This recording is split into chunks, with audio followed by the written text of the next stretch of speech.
Jogo de Palavra. As entrevistas de Rui Miguel Tovar. Olá, muito bom dia. Bem-vindos a um Jogo de Palavra, nosso programa da Rádio Renascença, podcast. O nosso convidado de hoje é uma figura do jornalismo desportivo. Bem-vindo, José Manuel Freitas. Obrigado, meu querido amigo. Obrigado É um nós. gosto, é um gosto. E ainda por cima estamos em dezembro e por coincidência, é mesmo coincidência, 50 anos de profissão. Exatamente. Em que dia, lembras-te? Olha, para já deixa-me agradecer o convite. Viram uma casa onde eu, num período da minha carreira, dei a minha modesta contribuição fazendo muitos comentários de jogos. Recordo com muita felicidade esses tempos, de uma equipa da Rádio Renascença no plano desportivo, liderada por uma figura incontornável do jornalismo português, que é o Ribeiro Cristóvão, a quem eu muito agradeço pelas ajudas que deu, porque também era amigo do meu pai e porque tem por mim um grande carinho e eu tenho por ele. E temos até aqui uma particularidade engraçada, que sempre que nos falamos, e eu agora falo mais vezes com ele pelo telefone, porque quando estive na SIC falava com ele pessoalmente, é rara a vez em que não vem à conversa uma história do Neves de Sousa, que é outra figura que nos marcou a todos. Claro. Bom, vamos lá à parte então da questão que tu me colocaste.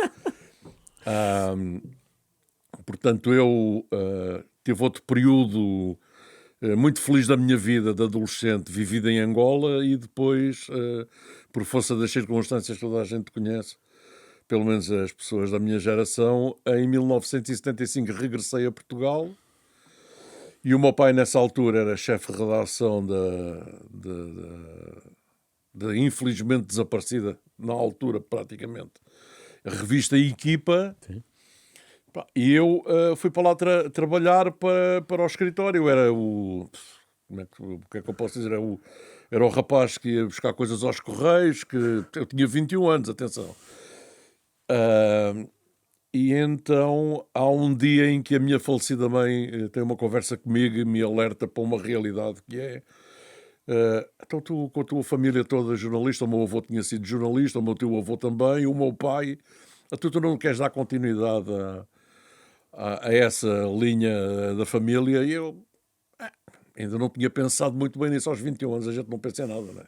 Só querem andar aí, passa a expressão na moinice, beber uns copos e andar com os amigos, deitar tarde e, se possível, não trabalhar.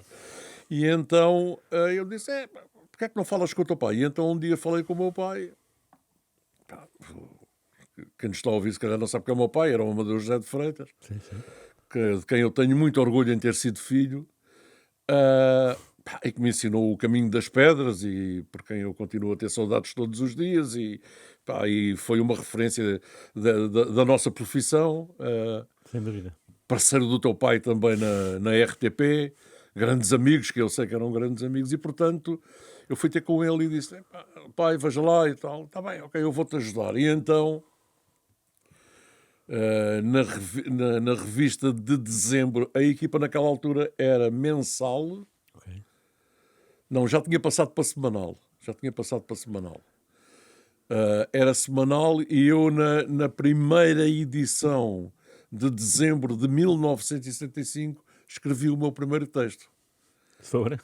Uma entrevista com um grande ponta de lança da altura, de nome José Abrantes, que era o ponta de lança do Estoril. Sim, muito bem. E começa aí a minha vida, a minha carreira profissional começa aí. E depois tem o desenvolvimento inacreditável, porque depois, a partir do momento que eu entro na profissão,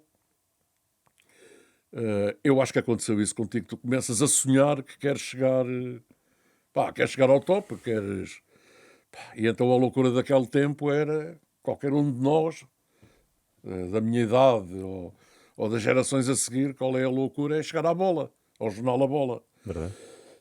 E eu andei seca e meca para chegar ao jornal A Bola, mas cheguei lá. Mas tenho aqui um período que é fundamental, porque depois, infelizmente, a equipa acabou, porque depois olhando agora para o passado, as pessoas arriscaram e quiseram passar de semanal ali a bissemanal com uma ideia de uma coisa antiga da imprensa desportiva, da imprensa não desportiva, mas que ao domingo tinha um grande sucesso, é que antigamente, era eu muito miúdo e eu lembro-me disso, o Diário Popular ao domingo saía a seguir aos jogos. Lembro-me disso. E a equipa, portanto, o meu pai, o Mário Sérgio, o Vítor Sérgio, o Alves Henriques, o Carlos Arsénio, tudo gente que infelizmente já não está entre nós, arriscaram porque o sucesso da revista lhes dava condições financeiras de poderem arriscar para passar a ter uma edição a seguir aos jogos ao domingo e depois à terça-feira. Só que infelizmente o país estava a mudar, os hábitos de leitura já naquela altura Verdade. começavam a mudar, as pessoas já não estavam muito viradas para o domingo, depois havia o problema da distribuição, aquelas coisas todas e não sei o quê. E eu lembro-me que ali numa gráfica no bairro Alto, que agora não me estou a lembrar o nome, ao domingo aquilo deu-me um traquejo inacreditável, que era as pessoas não fazem ideia do que estou a falar há 50 anos, parece que foi ontem, mas não, estou a falar há 50 anos. O que era às vezes até era um pouco estranho para mim, porque aquela consciência profissional que nós vamos começando a adquirir com o dia-a-dia, com o relacionamento com outros profissionais, com os encontros pontuais num estádio, fazer uma reportagem com a conversa com os mais velhos. Deixa-me abrir aqui um parênteses para dizer uma coisa, que um dos jornalistas que mais marcou no terreno, foi uma grande figura do jornal A Bola, infelizmente desaparecido, que eu tinha conhecido em Angola, foi o Rebelo Carvalheira. Sei. O Rebelo Carvalheira foi, das pessoas mais criativas que eu conheci. Ao ler A Bola, eu via as reportagens dele e aprendi muitas das coisas que ele escrevia, a forma como ele partia as peças, em vez de fazer tudo. Antigamente, sabes que na Bola era cada lençol de texto que as pessoas caíam para o lado. Claro. E o Rebelo Carvalheira trouxe uma inovação extra. Podem vir dizer que foram outros, mas não. Foi o Rebelo Carvalheira, o Reca, como depois com as pessoas com confiança o tratavam. Tenho saudades dele, porque aprendi muitas coisas com ele. Eu tropecei na notícia da morte dele, que foi repentina. Não, tu sabes que até hoje ninguém soube quem é que assassinou o Rebelo Carvalheira. Nem mais. Que é uma coisa inacreditável. Verdade. Inacreditável. É uma das histórias proibidas da justiça portuguesa, da polícia, da judiciária, tudo o que se quiser. O Rebelo Carvalheira foi assassinado e até hoje ninguém foi capaz de dizer quem assassinou o senhor Rebelo Carvalheira. Foi o senhor X. Mas pronto, voltando à conversa, que é só para terminar esta parte, que era passar para o papel o que estava a acontecer num estádio em que só estava eu e outro camarada que já infelizmente faleceu, que era o José Roquelino, da Madeira, que era um tipo com uma disponibilidade inacreditável, um homem com um coração gigante, e foi o coração que infelizmente o traiu. Eu estava a ouvir um relato de um jogo, por exemplo, lembro-me de um Benfica Sporting, em que o Sporting perdeu por 5-0 no Estádio da Luz, e ele estava a fazer a tirar o jogo do Futebol Clube do Porto, e nós depois vendíamos, entre comas, às pessoas que iam comprar o jornal, uma crónica de um jogo que nós não vimos e só ouvimos na rádio. Portanto, aquilo depois terminou. E há a fase seguinte da minha carreira, que é... aí passados, sei lá, 6, 7, 8, 9 meses daquela minha... Peço desculpa, da minha experiência. Tranquilo. Vais para a bola, é isso? Não? Não. Aí começa o caminho das pedras, que é quando eu aprendo a ser, na verdade, jornalista. E devo muito a um homem que também já morreu, o Rodrigo Pinto. O meu pai fala com o falecido Fernando Pires, que era o chefe de redação do Diário de Notícias. Sei quem é, claro. Para ver se eu podia ir para lá colaborar. E depois acontece uma coisa extraordinária, que é por isso é que é a modalidade que eu mais gosto a seguir ao futebol, e já te vou dizer qual é.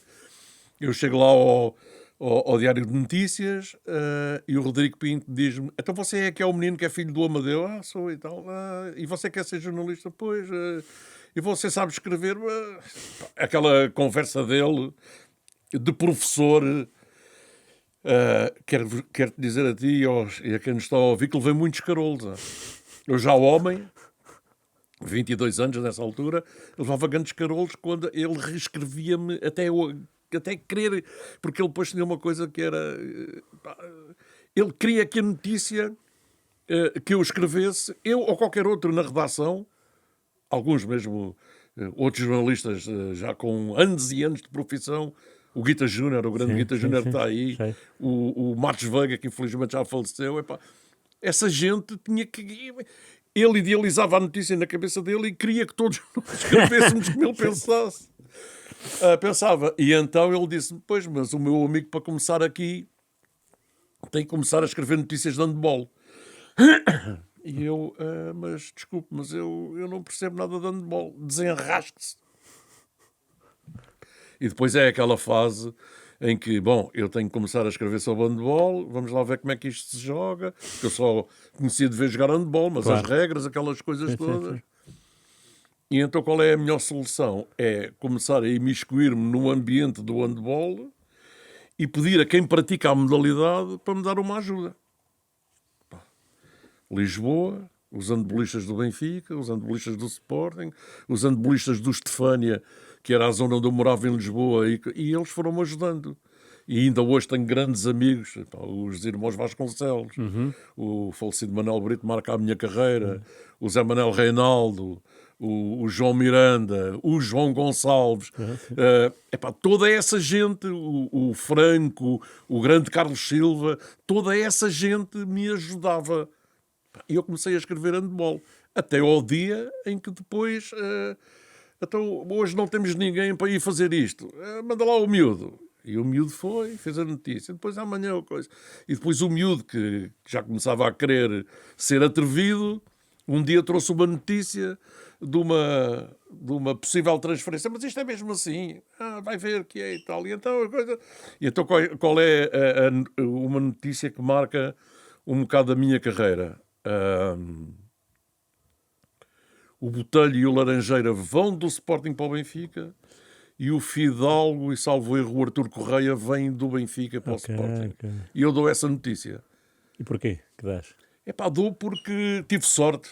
Porque depois as pessoas começam a conversar comigo, começam-me a achar piada. Eu até tenho uma história curiosa nessa altura que é... pronto, eu aí já conseguia escrever... E agora só para dar um exemplo de outra situação curiosa, que é para as pessoas entenderem o que era o Portugal do jornalismo há 50 anos. Eu comecei a escrever sobre handball e eles disseram-me logo: o meu amigo vai receber cada notícia que o meu amigo fizer. E aproveito para contar uma história a propósito, porque agora houve o ato eleitoral do Benfica, para tu perceberes como é que eram as coisas. Tu e quem faz o favor nos está a ouvir. Eu começo a falar, nunca mais me calo. O meu amigo vai receber 300 escudos por cada notícia que escrever. 300 escudos no dia de hoje é 1,5 €. E eu tinha, e é com a ajuda do Rodrigo Pinto, como é evidente, que programar a minha vida, nessa altura, ainda era solteiro, mas tinha de programar a minha vida e o meu dia-a-dia, o meu cotidiano, com ter de escrever 30 notícias por mês para receber 9 contos. O que hoje, resumidamente, estava a 45 €. E a propósito disso, lembro-me que um dia há uma Assembleia Geral no Estádio da Luz que tinha por objetivo destituir o Sr. Romão Martins, que era o chefe de departamento de futebol do Benfica. Sim.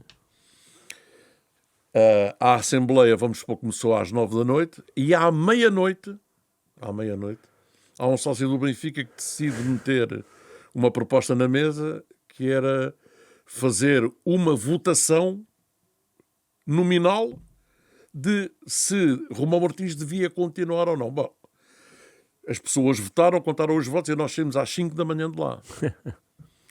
Portanto, eu fiz a notícia para o dia seguinte, mas tinha estado lá desde as 9 da noite às 5 da manhã. E o Rodrigo Pinto, percebendo o esforço que eu tinha feito, fez uma nota para a direção para a direção para o chefe de redação, neste caso para o Sr. Fernando Pires, para tendo em conta que eu estive lá para me pegarem 300 escudos suplementares. Okay. Sabes quando é que me pagaram? Nunca. Sério?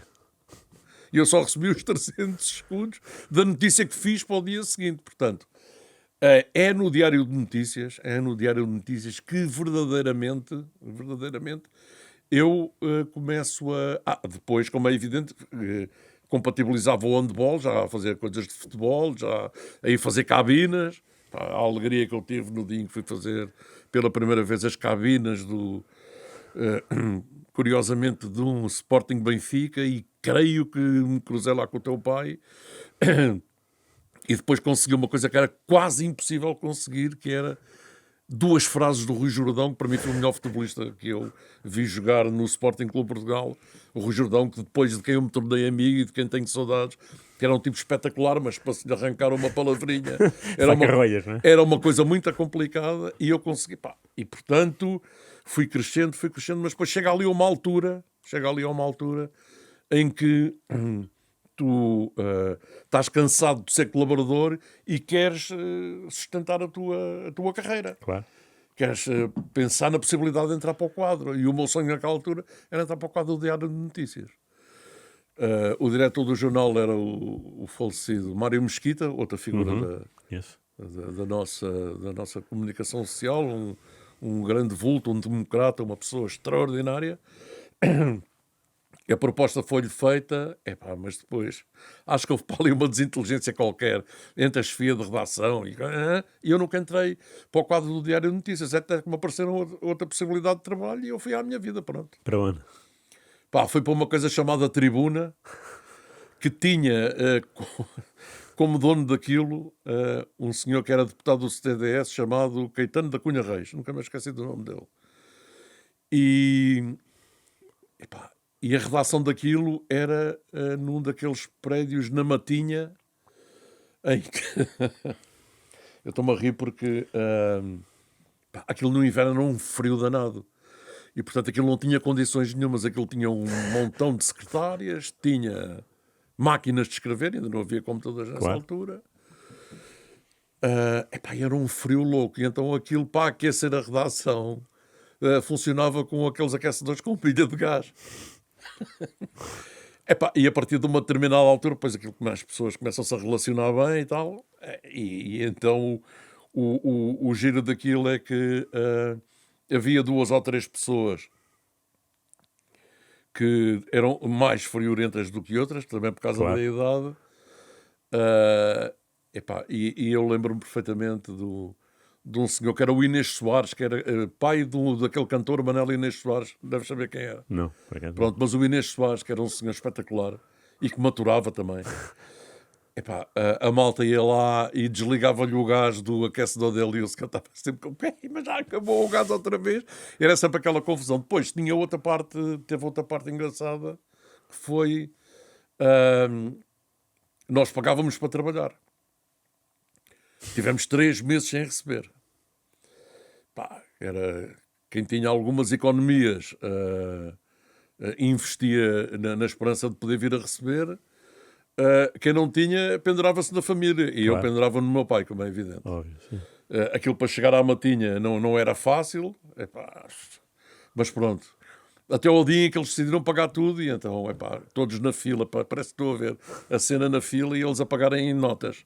E a gente cheios de notas. Nesse dia foi toda a gente para uma jantarada. Só que eu, nessa altura, já estava a pensar na possibilidade de dar o salto. E é aí que o Rocolino, que tinha trabalhado connosco na equipa, estava a trabalhar no Golo.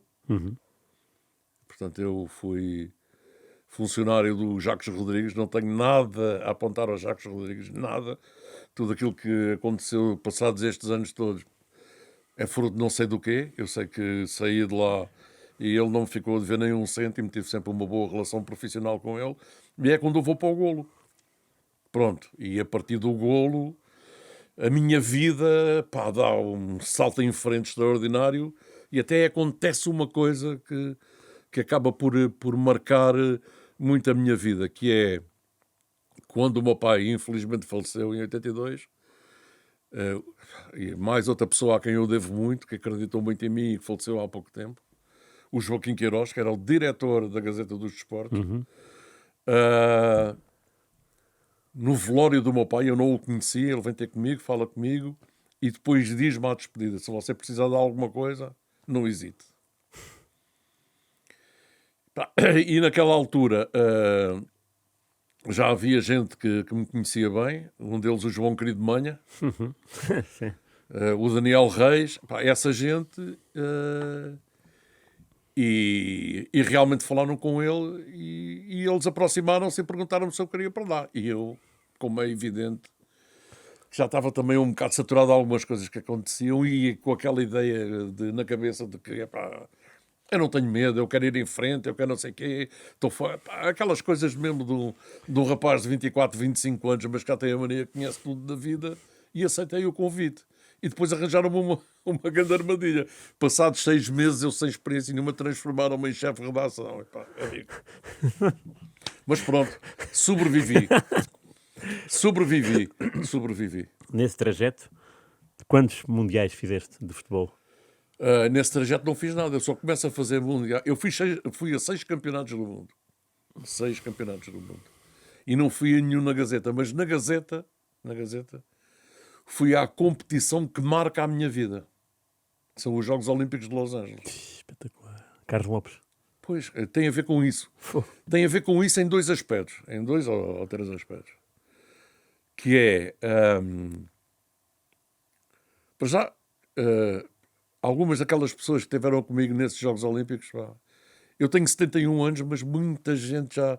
Pá, quando me lembro que daquele grupo de pessoas que esteve nos Jogos Olímpicos já faleceu, o João Moura Diniz, o Oscar Mascarenhas, o Sr. Miranda, o Sr. Carlos Miranda, o Vítor Hugo. Já resta muito pouca gente daquele grupo que foi eu, Mário Moura, que estava na Lusa naquela altura e depois foi figura na TVI,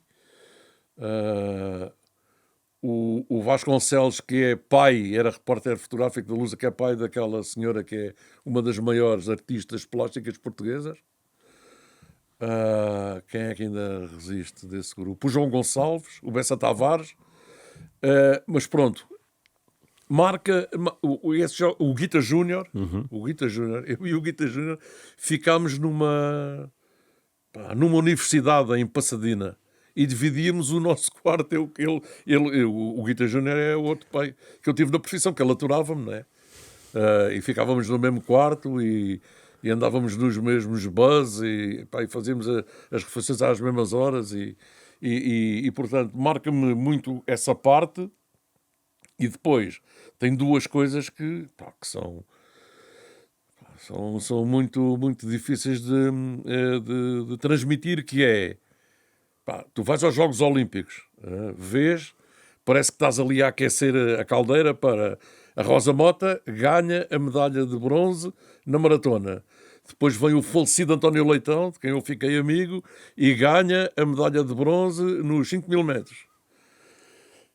Depois há a grande desilusão do Fernando Mamed, que é, marca-nos a todos. E eu parece que ainda estou a ver o Fernando Mamed numa zona que os jornalistas quase não tinham acesso, mas os portugueses, e eu fui um dos que furei ali o esquema, eu e o Sr. Carlos Miranda, e eu a ver o Fernando Mamed a chorar, que nem uma criança, a dizer: eu desgracei a minha vida, eu nunca mais vou a nenhum meeting, eu não vou conseguir, e toda a gente ali de volta dele, e aproveita, antes de contar aquilo que eu quero, no dia seguinte, na aldeia olímpica, com aquele faro jornalístico, muitos de nós fomos ver como é que estava o Mamed no dia seguinte. Claro.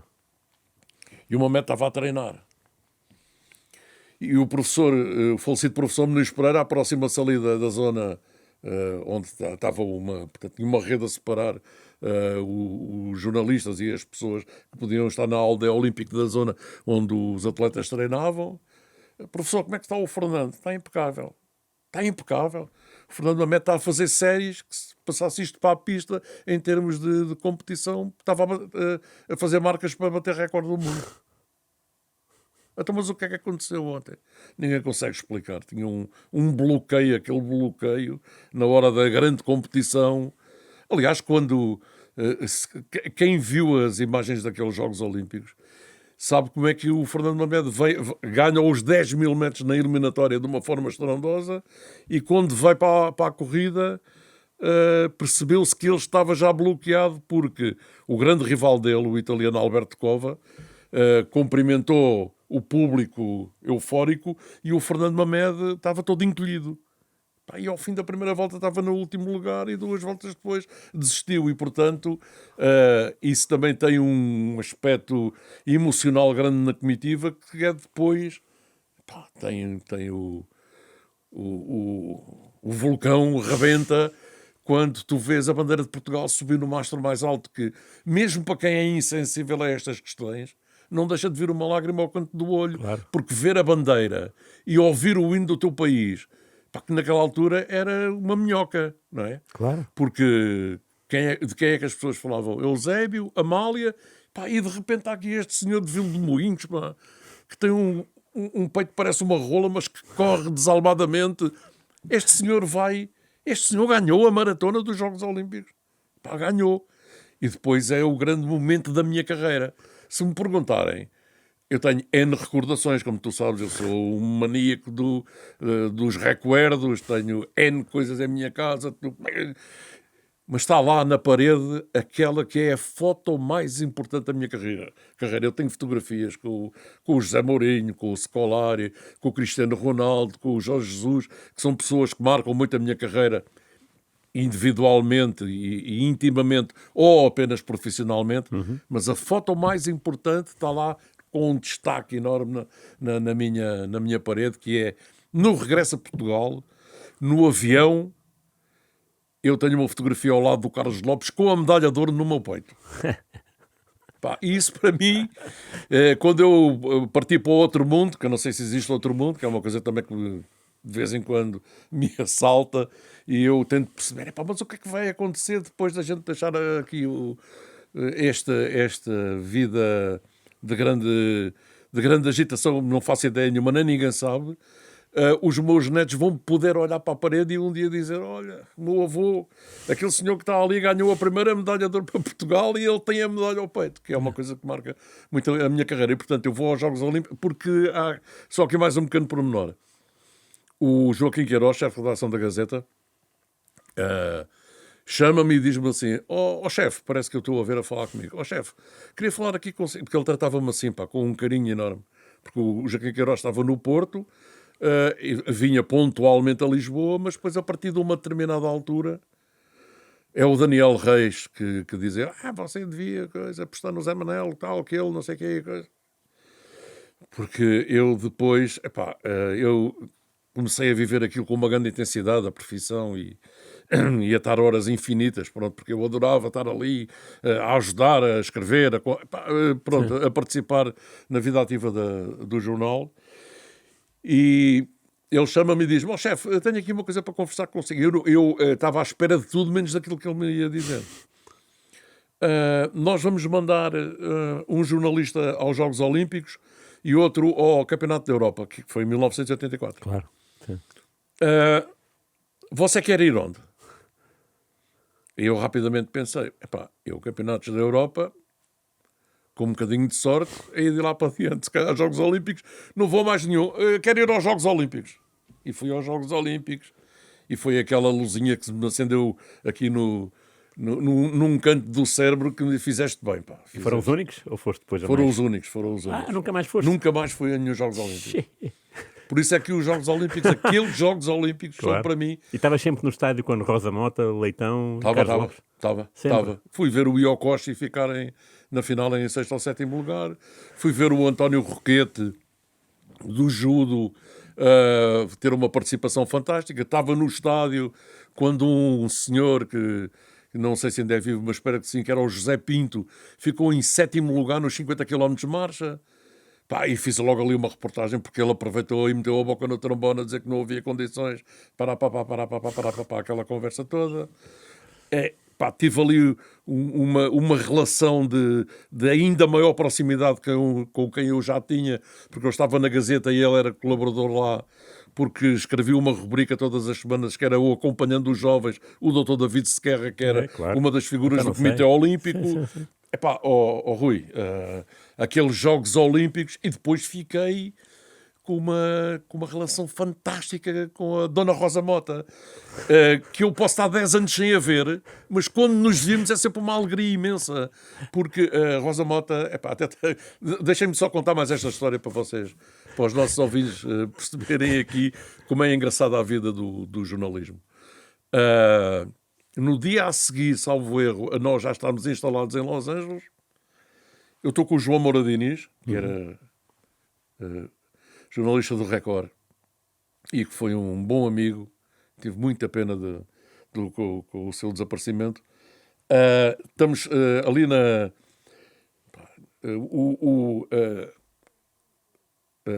a sala de imprensa, que era uma coisa gigantesca, onde havia tudo e mais alguma coisa, porque depois tinha as coisas da televisão, da rádio, não sei o quê. Era muito próxima do Staples Center, onde os Lakers jogam, e daí a minha paixão pelos Lakers vem daí. Eu adoro NBA e a minha equipa são os LA Lakers. E para mim o Kobe Bryant vai a talho de foice, foi um basquetebolista que ainda hoje me encanta e eu tenho N coisas relacionadas com o Kobe Bryant, porque eu sei que o Michael Jordan para muitos foi o maior, mas o Kobe Bryant para mim, porque jogou nos Lakers, não era do Chicago Bulls, e pronto. E então, o que é que eu ia contar? Era ao lado do Staples Center. E não. Estamos lá na zona da entrada do centro de imprensa e de repente olhamos para o lado, está a Rosa Mota e o Zé Pedrosa. O que é que estão aqui a fazer? Nós viemos embora da aldeia olímpica e vamos para Santa Mónica. Mas vão para Santa Mónica, não há condições para nós estarmos na aldeia olímpica. Dizia o Zé Pedrosa, a Rosa não consegue descansar. Nós falámos com a Nike e a Nike vai-nos pôr num hotel em Santa Mónica. Aliás, para onde foi o Carlos Lopes. O Carlos Lopes nunca esteve na aldeia olímpica. O Carlos Lopes, depois daquele problema que teve aqui em Portugal, daquele atropelamento que quase ia deitando por terra toda a sua preparação, uma situação que pode acontecer a qualquer um. Lá está, não havia condições de treino e o Carlos Lopes corria entre o meio dos automóveis. O Lopes, quando chega a Los Angeles, vai direito para Santa Mónica. Eu só vi o Carlos Lopes na pista a receber a medalha e depois no avião, porque naqueles dias, Santa Mónica era longe como tudo, não havia condições. E então, nós vamos para Santa Mónica. Então, e eles sabem? Não, eles não sabem lá nada do Comitê Olímpico. E o presidente do Comitê Olímpico era aquele senhor que foi vice-presidente do Sporting, como é que se chama? A sério? Agora não me lembro o nome. Que é uma figura, que é uma pessoa por quem eu tenho uma consideração enorme, que foi vice-presidente do Sporting no tempo de Bruno Carvalho, um senhor de cabelo branco, oficial da Marinha. Bom, não interessa. Pronto, eles estão ali a conversar connosco e nós depois fizemos aquela patifaria. O Moura Diniz diz-me, vamos ligar para lá para onde está Portugal, que a gente tinha o número do telefone de Portugal, vamos ligar para lá a perguntar se aquilo está tudo controlado, está tudo ok.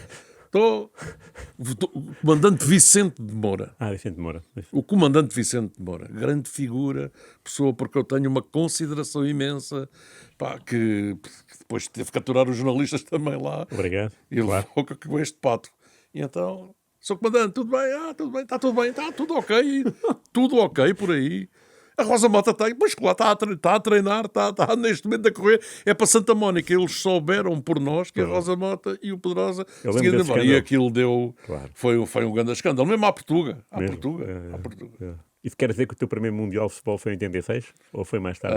Não, o meu primeiro Mundial é 1994. Só?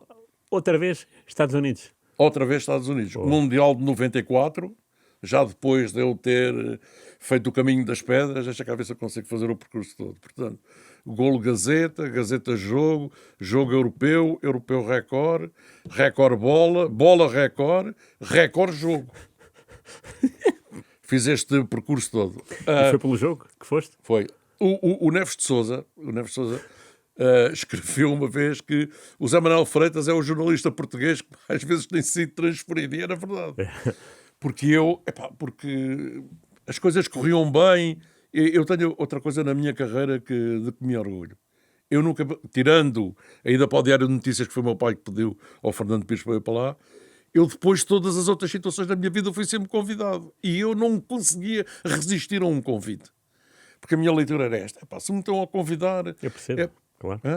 eu não conseguia resistir a um convite. Claro. Era um ponto de honra para mim eu ser convidado. Sim. Porque eu partia sempre do princípio, eu estou a ser convidado porque estou a fazer bem as coisas e porque quem me está a convidar acha que eu estou a ser subaproveitado e se calhar eu estou e eu vou à minha vida e pronto.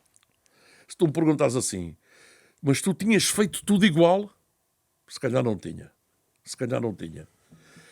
E não tinha feito tudo igual, duas coisas. Eu, se soubesse o que é que ia acontecer, nunca tinha saído do recorde da primeira vez para a bola, nem depois da bola outra vez para o recorde. Percebes? Tinha ficado ou num lado ou no outro. Sim. Embora eu tive 20 anos na bola com as entradas e saídas que lá estive, mas o recorde foi... Havia qualquer coisa que era... o recorde tinha por objetivo bater a bola. Ok? Sei. E conseguiu. Sei. E conseguiu fazer mais jornais que a bola. E isto para nós. Mas pronto, depois eu fui feliz nos dois lados e são coisas da vida, mas pronto. É no jogo que eu vou ao meu primeiro Mundial. Também é assim do estilo o Manuel Tavares, sim, que era o diretor e foi quem me convidou para eu ir para o jogo. Um dia está em Lisboa comigo e disse-me, olha...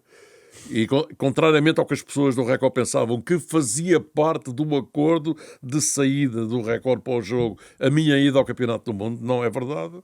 Ele depois disse-me, olha, nós queremos que tu vás ao Campeonato do Mundo, e fui com o Zé Luís Pereira. Sei quem é. Não, sabes quem é o Zé Luís Pereira? Sei. Do Porto? Sim, Record Porto? Trabalhou no Record também. Não sei.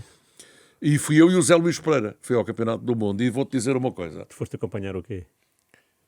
Tudo? Era o que calhava. Em que parte dos Estados Unidos?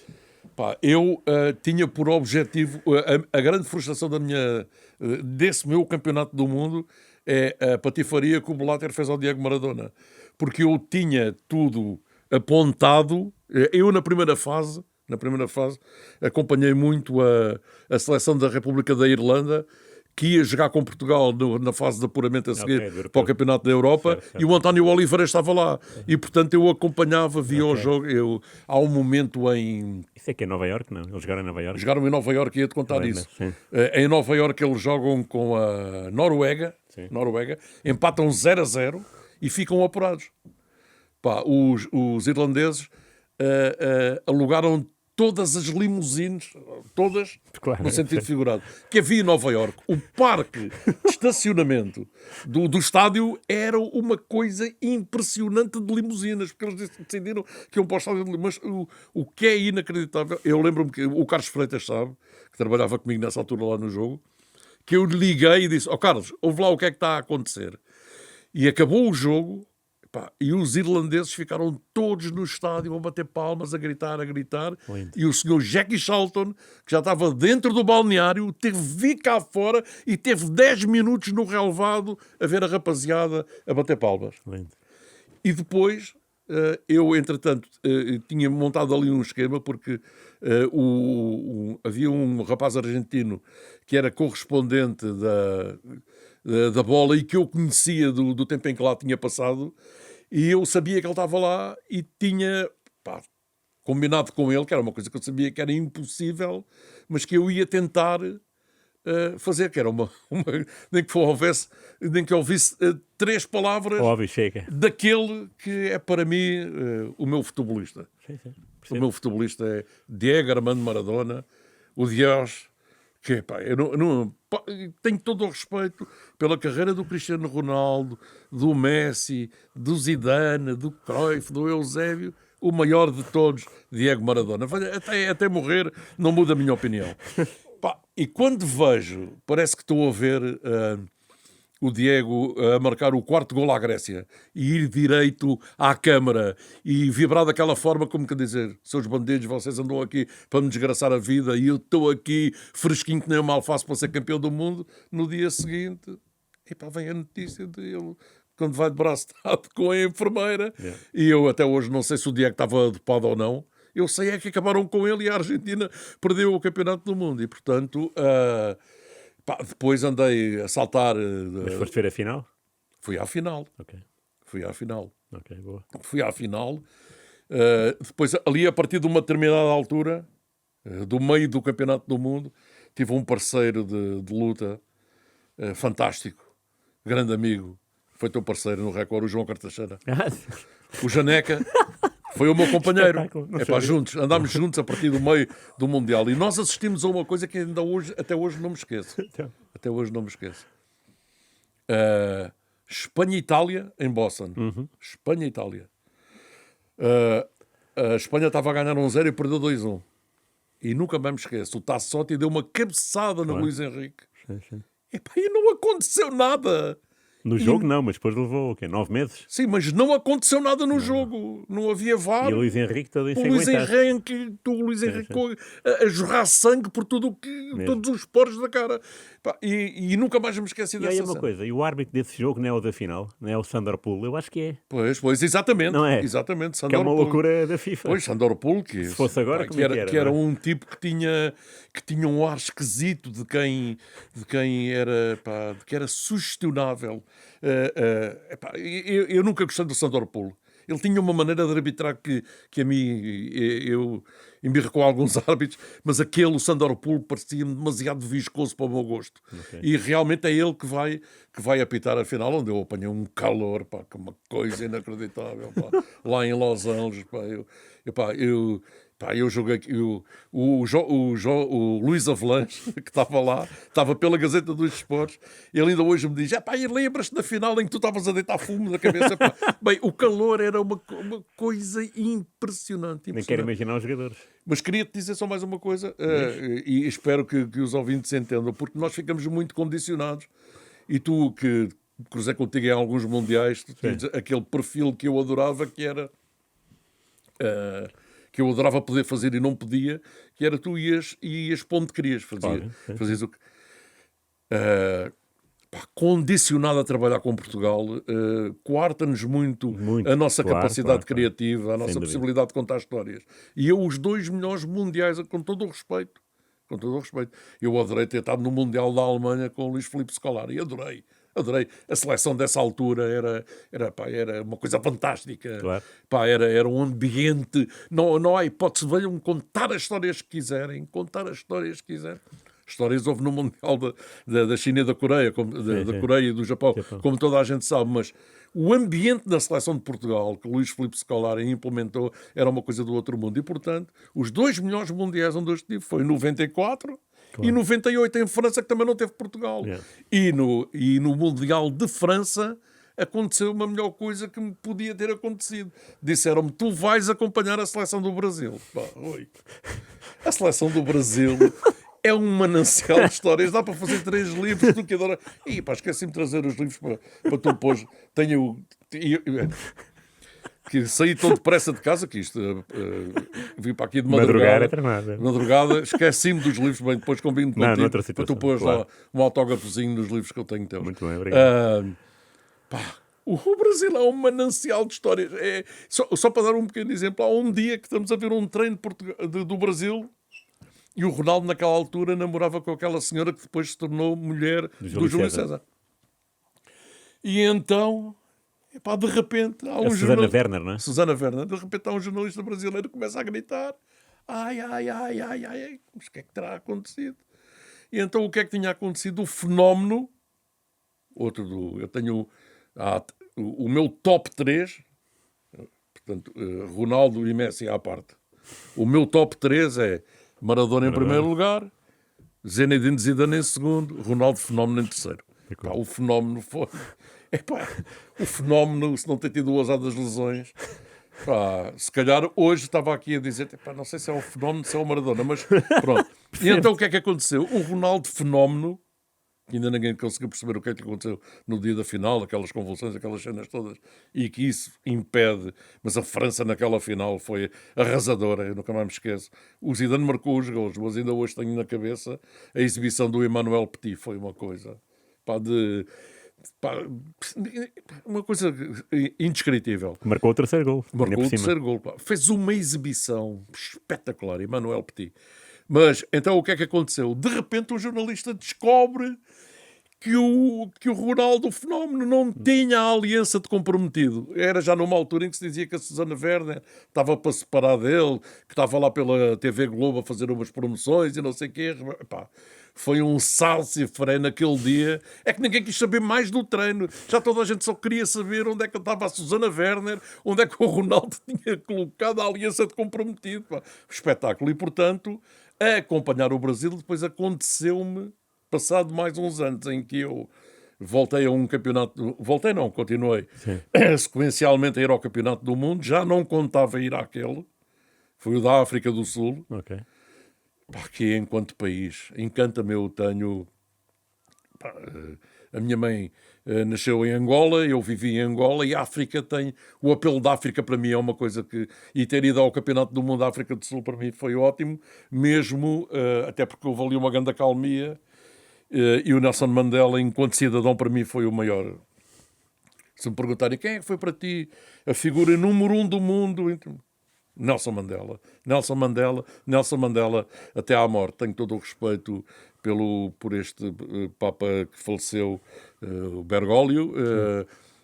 Tenho muito respeito por outros políticos, mas para mim o Nelson Mandela é o meu ideal de cidadão.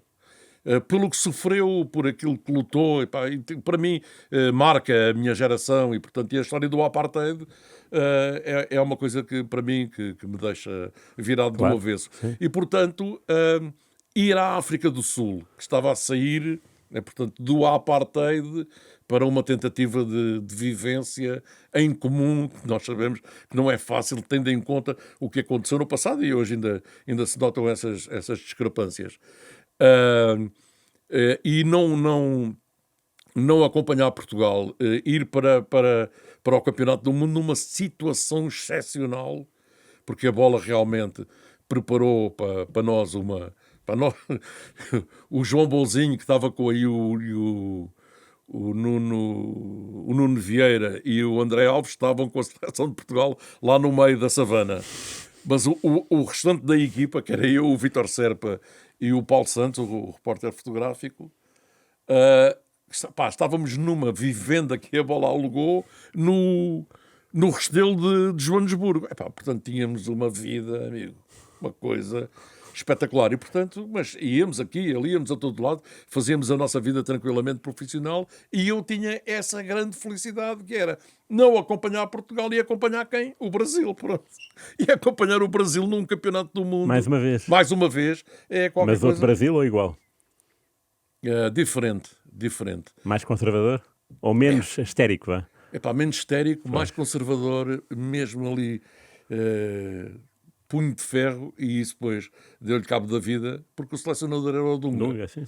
E o Dunga tinha uma visão, agora em defesa do Dunga, demasiado profissional para aquilo que é a ideia que os brasileiros têm do futebol. Sim. E, portanto, a seleção também já não tinha aqueles tinha o Rubinho, tinha o Kaká, mas já não era bem a mesma coisa, e tiveram... e depois foram despachados pela Holanda, como nós sabemos.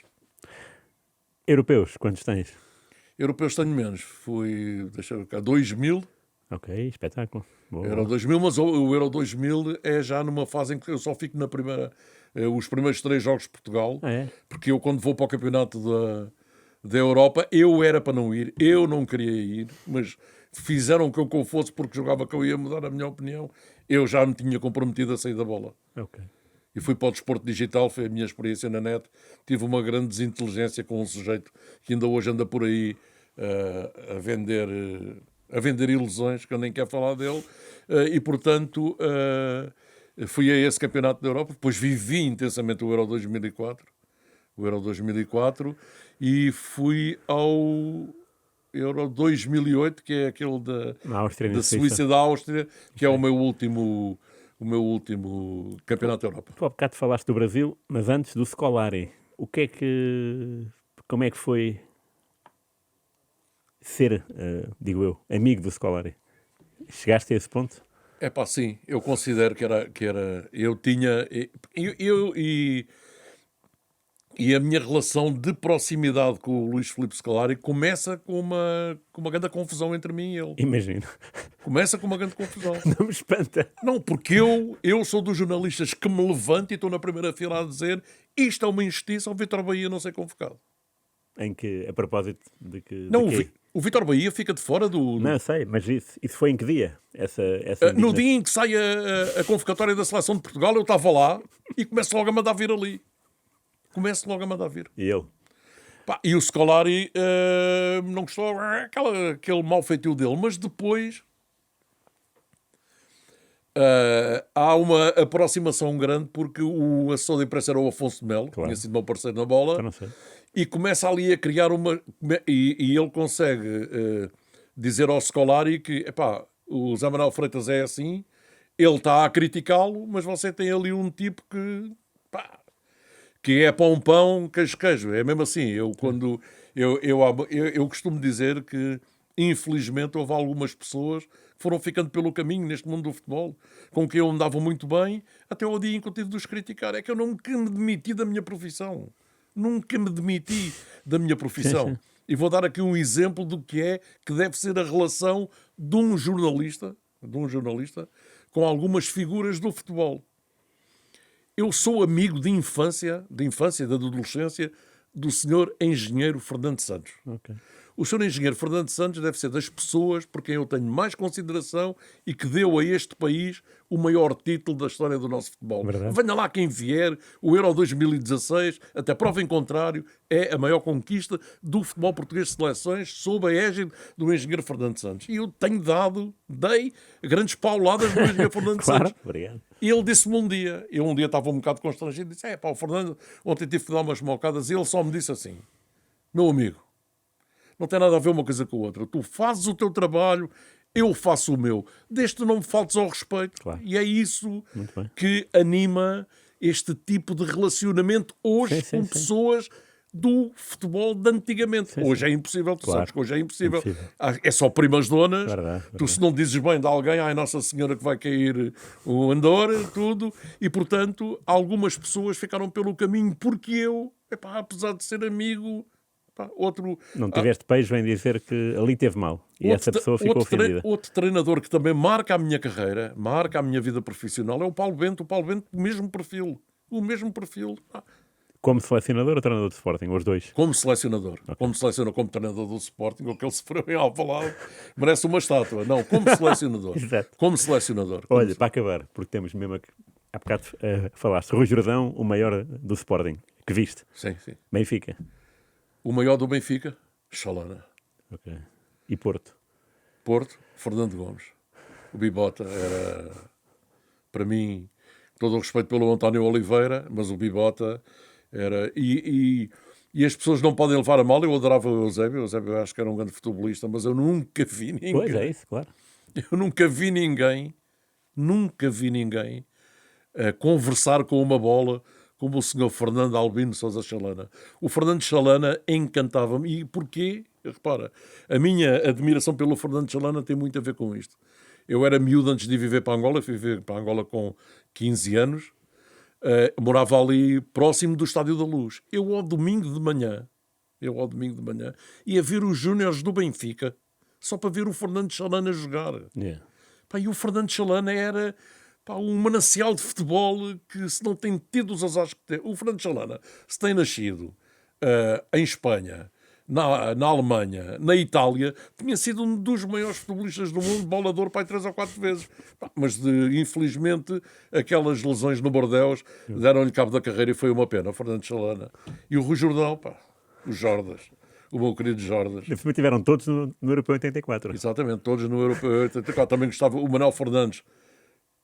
Eu chorei na televisão porque eu tinha uma relação de amizade fortíssima com o Manuel Quem Fernandes. não tinha, não é? Com o Manuel Fernandes.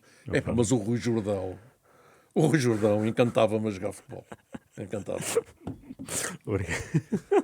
Obrigado, Zé. Foi Por um tudo, gosto. hein? Adorei. O gosto foi nosso. Bom, isto era mais 5 horas, 6. Mais um bocadinho. Obrigado. Obrigado, eu. Já sabe, para a semana, mais um jogo de palavra. Desta vez foi o jornalista José Manuel Freitas. Obrigado também aos cuidados técnicos de Fábio Oliveira e Rui Glória. Pode seguir-nos rr.pt, o site da rádio, YouTube e Spotify. Um grande abraço.